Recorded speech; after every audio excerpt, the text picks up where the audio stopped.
हमने कहा ये set of numerical values of constants हैं which give the acceptable solutions which बेटे gives जो देते हैं acceptable solutions give acceptable बेटे solution जवाब बेटे solution का मतलब है जवाब solution to Schrodinger's wave equation अगर स्पेलिंग वाइज कहेंगे तो श्रोडिंगर बनता है वेव इक्वेशन। इस वेव इक्वेशन की मदद से हमें बेटे बहुत सारे बिहेवियर ऑर्बिटल्स के, ऑर्बिट के, इलेक्ट्रॉन क्लाउड के, एनर्जी ऑफ इलेक्ट्रॉन के हमें समझ आ जाती है। ठीक है बेटे, कितनी तरह के क्वांटम नंबर्स हैं और इन क्वांटम नंबर्स की बेटे खास वैल्यूज हैं, क्वांटम नंबर की खास वैल्यूज हैं। The quantum numbers is called the set of numerical value of constants are called, उनका नाम हम रखते हैं क्वांटम नंबर्स। उनका नाम बेटे क्वांटम नंबर्स रख दिया जाता है। ये क्वांटम नंबर्स असल में होते कौन है बेटे? Quantum numbers are, quantum numbers label होते हैं बेटे, निशानियां होती हैं, चलो ऐसे कह लें क्वांटम नंबर्स आर लेबल्स। ये बेटे लेबल्स होते हैं, निशानियां होती हैं। जैसे बेटे मैराथन रेस हो ना, हजारों लोग हिस्सा लेते हैं रेस में, तो हर आदमी के ऊपर ना एक कपड़े पे नंबर लगा देते हैं। वो नंबर के पीछे क्या होता है असल में? उस नंबर की बुनियाद पर उसका नाम होता है, उसकी नेशनलिटी होती है, उसकी एज होती है, उसकी इस तरह की सारी बातें होती हैं। सिर्फ नंबर देख लेते हैं तो लिखा होता है 2000 इतने नंबर है जी इसका, हालांकि उसके बारे में सारी मालूमात रजिस्टर में मौजूद होती है। ये लेबल्स होती हैं जो क्या करती हैं? विच डिस्क्राइब, जो बयान कर देते हैं। किसको बयान करते हैं? द प्रॉपर्टीज, डिस्क्राइब करते हैं, describe the properties of electron, properties of electron, electron की प्रॉपर्टीज बताते हैं इन एन एटम, एक एटम के अंदर उनकी बेटे प्रॉपर्टीज भी हमें बता देते हैं। ये बात हो गई। और इन क्वांटम नंबर की वैल्यूज क्या होती हैं बेटे? Definite. The values of quantum numbers, जो वैल्यूज होती हैं of quantum numbers, quantum number की जो बेटे वैल्यूज होती हैं, क्वांटम नंबर्स की जो वैल्यू होती हैं बेटे आर डेफिनेट, खास होती हैं, डेफिनेट होती हैं, खास होती हैं, और बेटे इंटरलेटेड, एक दूसरे से भी जुड़ी हुई होती, इंटरलेटेड, इंटरलेटेड भी होती। एक की पता लग जाए दूसरे का पता लग जाता है। देयर आर, यहाँ होते हैं कितने बेटे? देयर आर 4, 4 बेटे क्वांटम नंबर्स। 4 क्वांटम नंबर्स को हम यूज बेटे करते हैं ताकि बिहेवियर ऑफ इलेक्ट्रॉन को एक्सप्लेन किया जा सके। 4 क्वांटम नंबर हैं जिनको हम एक्सप्लेन करने के लिए यूज करते हैं प्रॉपर्टीज, बिहेवियर ऑफ इलेक्ट्रॉन। पहली कौन सा है? नंबर 1 को बेटे हम कहते हैं प्रिंसिपल क्वांटम नंबर। स्पेलिंग देख लेना बेटे, PAL वाला प्रिंसिपल, बड़ा जिसका मतलब होता है principal quantum, principal quantum number, इसे प्रिंसिपल क्वांटम नंबर हम कहते हैं। और इसे बेटे n से जाहिर किया जाता है बेटे, n से। और दूसरे नंबर को हम कहते हैं बेटे azimuthal quantum number, azimuthal quantum number. और ये जो क्वांटम बेटे नंबर है, एजीमुथल क्वांटम नंबर जो है, इससे बेटे जाहिर किया जाता है बेटे L से, L से, टेढ़ा सा L नहीं होता, बहुत छोटे वाला। और बेटे तीसरे नंबर पे magnetic quantum number, magnetic quantum number जो ज़ाहिर है मैग्नेटिक प्रॉपर्टीज इलेक्ट्रॉन की बताएगा बेटे। अटॉम, ये नंबर जो है किससे जाहिर किया जाता है? इसे बेटे स्मॉल m से जाहिर किया जाता है, इसे स्मॉल m से जाहिर किया जाता है। और बेटे नंबर 4 उसे हम कहते हैं स्पिन क्वांटम नंबर। और जो स्पिन क्वांटम नंबर होता है, स्पिन क्वांटम नंबर, तो स्पिन क्वांटम नंबर जो होगा उसे बेटे जाहिर किया जाता है स्मॉल एस से। तो 4 हो गए बेटे, एन एल एम एस, इनसे हमें जाहिर करते हैं। तो पहले वाले को हम देखते हैं बेटे कि प्रिंसिपल क्वांटम नंबर होता क्या है और इसको किस तरह से डिटेल आउट करें। प्रिंसिपल क्वांटम नंबर में ये बातें होंगी, वो सारी जरूरी नहीं होती, लेकिन पहले हम कोशिश करते हैं कि इजीएस्ट वे से हम इसे डिस्कस कर लें। प्रिंसिपल क्वांटम नंबर, जिसको कैसे जाहिर किया था हमने बेटे, जिसे हमने एन से जाहिर किया था। प्रिंसिपल क्वांटम नंबर को हमने बेटे एन से जाहिर भी किया था। तो इसकी बात बेटे हम अभी प्रिंसिपल क्वांटम नंबर की बात करने लगे। प्रिंसिपल क्वांटम नंबर गौर करेंगे बेटे, किससे जाहिर करोगे, पहले तो ये देख लेते हैं। फिर ये क्या बताता है बेटे, size of the electronic shell हमें बताया। पहला पॉइंट बेटे बना रहा हूं, गौर करना बेटे। पहली बात, इट इज रिप्रेजेंटेड बाय, इसे बेटे जाहिर किया जाता है बाय एन, एन से जाहिर किया जाता है, एन से जाहिर किया जाता है। इट डिस्क्राइब्स, ये बयान करता है, इट डिस्क्राइब्स, किसको डिस्क्राइब, द क्वांटिटेटिव, एक क्वांटिटेटिव डिस्क्रिप्शन करता है, मिकदार वाली डिस्क्रिप्शन करता है।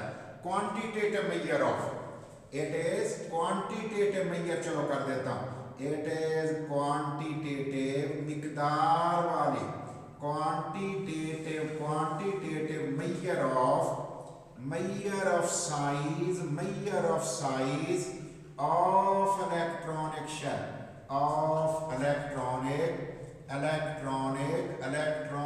शेल। ये बेटे इलेक्ट्रॉनिक बेटे शेल का, इलेक्ट्रॉनिक शेल का ऑर्बिट जिसको कहते हैं, उसका मिकदार के लिहाज से साइज हमें बता देगा, छोटा है, बड़ा है, दरमियाना है। शेल को कहते क्या है बेटे, शेल को और क्या कहते हैं, ऑर्बिट भी कहते होंगे, जरा ध्यान में लाओ, ऑर्बिट कहते थे शेल को, मेन एनर्जी लेवल भी कहते थे।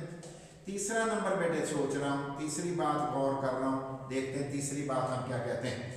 इट डिस्क्राइब्स, ये बयान करता है किसको बेटे, the location of electron, location of electron, electron की लोकेशन भी बताता है, किसके गिर्द बेटे, अराउंड न्यूक्लियस, न्यूक्लियस के गिर्द उसकी जगह भी बताता है।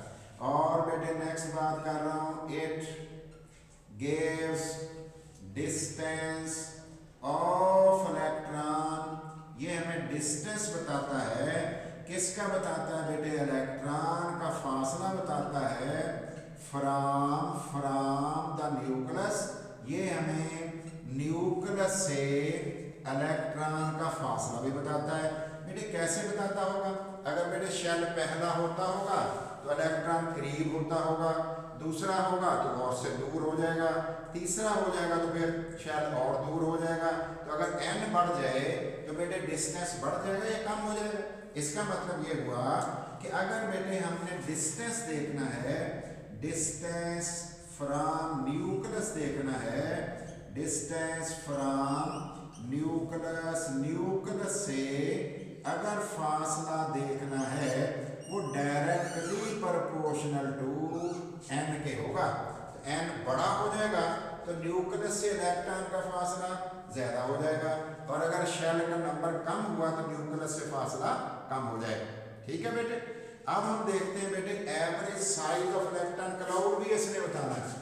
इट गिव्स, ये n जो है बेटे, इट गिव्स एवरेज डिस्टेंस, ये हमें एवरेज फासला भी देता है, डिस्टेंस ऑफ, एवरेज डिस्टेंस, या इसको हम साइज भी कह सकते हैं, ऑफ इलेक्ट्रॉन क्लाउड। ये हमें न्यूक्लियस के गिर्द एटम के अंदर इलेक्ट्रॉन क्लाउड बादल जो है उसका बेटे हमें एवरेज फासला भी समझा देता है।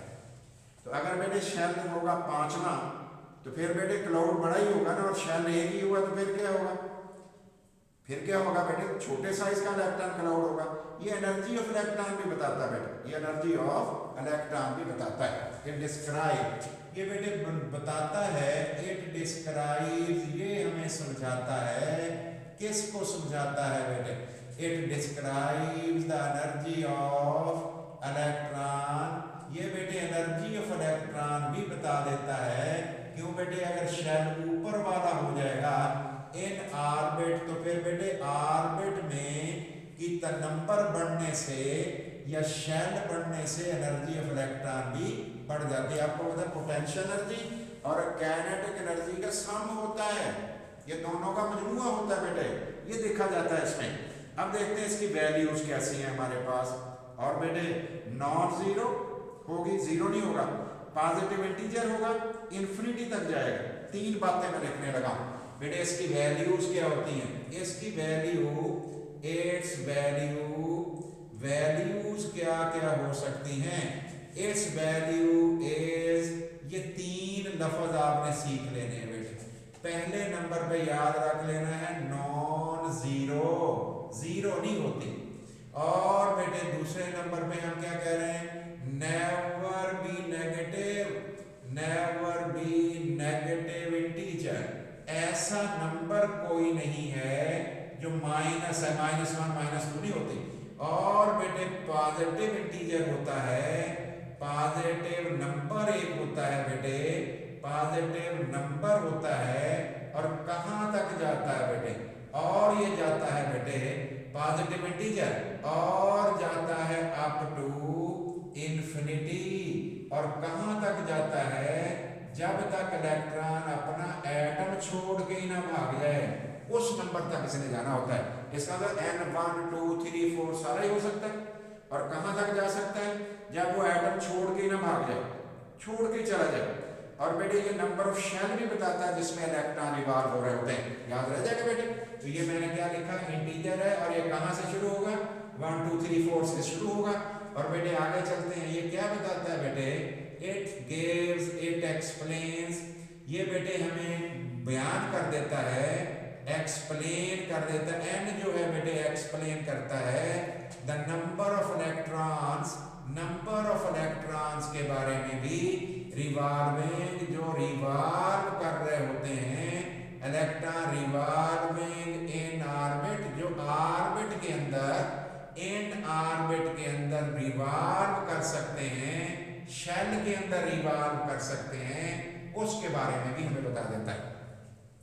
अब देखते हैं बेटे, उन इलेक्ट्रॉनों को भी हम निकाल लेंगे, वो तो हमें पता लग जाएगा वैसे। अब देखते हैं इसको किस नोटेशन क्या होते हैं, लेटर नोटेशन इनको बेटे यूज जो करते हैं वो कौन सी होती हैं। लेटर नोटेशंस, लेटर बेटे ABCD वाले लेटर, तो लेटर नोटेशंस, नोटेशंस जो यूज होती हैं, नोटेशंस जो to represent shell, to represent n, ताकि बेटे इस n को, ऑर्बिट को, शेल को ज़ाहिर करने के लिए, टू रिप्रेजेंट ऑर्बिट या शेल, शेल को आर, वो क्या होते हैं बेटे, वो वाले होते हैं ये वाले बेटे, RKL नाम भी शायद सुने होंगे आपने, और M N, और कहां तक इसने जाना, 3 नुक्ते मैंने लगा दिए, ये बेटे इंफिनिटी तक जाए, इंफिनिटी तक जाए। पहले शेल को K कहते हैं, दूसरे शेल को L शेल कहते हैं, तीसरे को M शेल कहते हैं, ठीक है। अब देखते हैं इनके इलेक्ट्रॉन कितने कितने हो सकते हैं बेटे, गौर करना है आपने। अगर मेरे पास n, अगर मेरे पास ये n लिख रहा हूं, ये बेटे इसका नाम मैं ऑर्बिट या शेल का नाम लिख रहा हूं, ऑर्बिट लिख रहा हूं या शेल लिख रहा हूं, आराम आराम से हम चल रहे हैं क्योंकि थोड़ी सी डिफिकल्ट एरिया आया हुआ है। और बेटे मैक्सिमम नंबर ऑफ इलेक्ट्रॉन, ज्यादा से ज्यादा नंबर ऑफ इलेक्ट्रॉन, ज्यादा से ज्यादा इलेक्ट्रॉन शेल के अंदर कितने आ सकते हैं। आगे मैंने फार्मूला भी लिख दिया है 2n², आगे फार्मूला भी मैं लिख रहा हूं बेटे, और उसका नाम क्या रख रहा हूं बेटे, 2n, n शेल का नंबर है और उसका स्केयर ले रहा हूं। और बेटे मैक्सिमम नंबर ऑफ इलेक्ट्रॉन ढूंढने के लिए एक शेल के अंदर हमने ये बेटे फार्मूला यूज किया है। अब देखते हैं बेटे पहले नंबर पे हमारे पास क्या सूरत हाल है। अगर बेटे शेल नंबर 1 है, हो सकता है 0 तो होता ही नहीं, हमने पढ़ा बेटे 0 तो होता नहीं। शेल नंबर 2 भी तो हो सकता है, शेल नंबर 3 भी तो हो सकता है, शेल नंबर 4 भी तो हो सकता है, लेकिन एफएससी में कम से कम आपको 4 शेल जरूर आने चाहिए। पहले शेल का नाम क्या है? पहले शेल का नाम बेटे के है, दूसरे शेल का नाम एल है, तीसरे शेल का नाम एम है, चौथे शेल का नाम एन है, और बेटे इससे आगे जाओगे तो अप टू इन्फिनिटी की बात तो पहले ही हम कर रहे हैं। ये शेल हो गया। अब मुझे बताना है आपने मैक्सिमम के में इलेक्ट्रॉन कितने निकलेंगे। देखते हैं बेटे 2 और इनटू 1 स्क्वायर। 1 क्यों लिखा है मैंने? क्योंकि n का नंबर 1 है। ये देख लो n का नंबर 1 है, ये लिखा हुआ है। बताओ 1 स्क्वायर क्या होता है? 1 को 2 से किया, मल्टीप्लाई किया, हो गया 2। इसका मतलब टोटल इलेक्ट्रॉन जो हमारे पास शेल नंबर 1 में निकलने हैं वो 2e में लिख रहा हूं। 2e का मतलब है 2 इलेक्ट्रॉन। 2e का मतलब है 2 इलेक्ट्रॉन। अब बेटे बताओ दूसरे शेल में कितने निकलेंगे? 2 इनटू 2 स्क्वायर। 2 कहां से आ गया? n की जगह से आ गया। ये है ना जो 2 है, तो मैंने वहां 2 लिख दिया। 2 रेज़ टू पावर 2 4 इनटू 2 8। इसका मतलब शेल नंबर 2 में मैक्सिमम इलेक्ट्रॉन 8 आएंगे। ये तो हमने पढ़ा हुआ मैट्रिक में कि पहले शेल में 2 इलेक्ट्रॉन आते हैं, दूसरे में 8 आते हैं। ये तो वही बातें हम कर रहे हैं पुरानी। बेटे तीसरे शेल में आ गए तो बताओ बेटे n की जगह पे क्या लिखूंगा? 3 स्क्वायर। 3 स्क्वायर होता है 9। 9 को 2 से मल्टीप्लाई किया, कितना बना? 18 इलेक्ट्रॉन। 18 इलेक्ट्रॉन। अब बताओ बेटे अगर मैं चौथे शेल में इलेक्ट्रॉन निकालूं, फोर्थ शेल में 4 स्क्वायर, तो बेटे आंसर हमारे पास क्या आएगा? 4 स्क्वायर कितना हो गया? 16। 16 इनटू 2 32 इलेक्ट्रॉन। जरा गौर करो बेटे, शेल नंबर 1 में इलेक्ट्रॉन की तादाद 2 है, दूसरे में 8 है, तीसरे में 18 है, चौथे में 32 है। और किसकी बुनियाद पर हमने कैलकुलेशन बेटे की है? On the basis of n। तो प्रिंसिपल क्वांटम नंबर जो आज हमने सीखा, आज इतना ही हमने सीखना है। तो प्रिंसिपल क्वांटम नंबर से हमें समझ ये आई कि ये शेल के बारे में सारी स्टोरी सुनाता है और ये एनर्जी ऑफ इलेक्ट्रॉन के बारे में बताता है। अगर n बड़ा हो जाए तो न्यूक्लियस से फासला भी बढ़ता है और एनर्जी ऑफ इलेक्ट्रॉन भी बढ़ जाती है। इसी की बुनियाद पे एटम के साइज का, साइज ऑफ इलेक्ट्रॉन क्लाउड हमें समझ आती है, और इसी की बुनियाद पर हम कहते हैं कि एटम का साइज का भी हमें समझ आ जाता है। तो इसका मतलब ये हुआ कि प्रिंसिपल क्वांटम नंबर से हम एटम के साइज को भी डिस्क्राइब कर सकते हैं। इसका मतलब ये हुआ बेटे, इट मीन्स, इसका मतलब ये हुआ सारी स्टोरी सुनने के बाद, इट मीन्स, इसका मतलब ये हुआ बेटे साइज ऑफ एटम, एटम का जो साइज होता है इज डिसाइडेड बाय, वो फैसला किया जाता है, कौन डिसाइड करता है? बाय द बेटे number of shells, by the number of shells या ऑर्बिट्स, शेल की तादाद या बेटे ऑर्बिट की तादाद उसको डिसाइड करती है। Greater the number of shells, जितने बढ़ ज्यादा होंगे, greater the number of shells, जितने शेल की तादाद ज्यादा होगी। किसके अंदर? एटम के अंदर। शेल्स बेटे बिगर द एटम, उतना बड़ा एटम होगा, बिगर द एटम, एटम बेटे उतना ज्यादा होगा, एंड वाइस वर्सा, या बेटे इसका उलट भी हम सोच सकते हैं, इसका उलट भी हो सकता है। ये जवाब आ गया। मुझे बताओ बेटे एक एटम है उसमें शेल ही एक है, क्या उसका साइज छोटा होगा? और एक एटम है उसमें 7 शेल है बेटे, 7 शेल वाला ज़रा 1 शेल वाले से तो यकीनन बड़ा ही होगा। तो इसलिए आपने बेटे उसको बड़े ध्यान से सीखना है, गौर करना है। तो ये पहली बात बेटे मैंने शेल की, n की बातें की हुई हैं। दूसरे बेटे हमने ऑर्बिट या शेल की बातें सुनी है, सुनाई हैं। तीसरे नंबर पे हमने इलेक्ट्रॉनों का नंबर कैलकुलेट करना सीखा है, और इसमें से कुछ लाइनें हमारी मिस भी